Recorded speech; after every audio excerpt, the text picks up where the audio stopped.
There was a strange scene as moments before the teacher who was brought before that judge in cuffs today, that third teacher, the second teacher to get in trouble with the law in the Plum School District, walked out of the court learning that he would be facing a trial on the charges against him. Plum teacher Jason Cooper listened quietly as the girl, an 18-year-old 12th grade Plum student, testified they began a relationship in the fall of her senior year. She said after she turned 18 this year, they began a sexual relationship. Cooper's lawyer argues that wasn't a crime. Well, I didn't say it'd be okay. They should lose their license.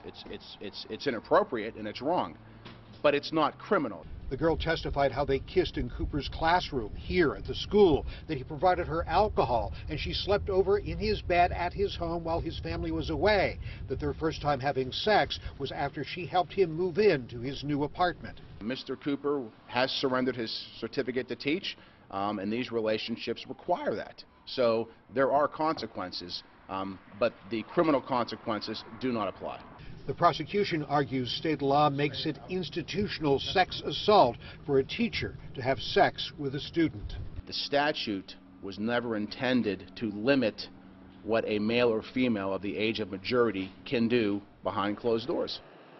In addition to facing those charges on sex assault, institutional sex assault, and corruption of the morals of a minor, Cooper also will face trial on charges of intimidating the witness by contacting her after the charges were filed. Reporting live in the Plum School District, Bob Mayo, Pittsburgh's Action News. All right.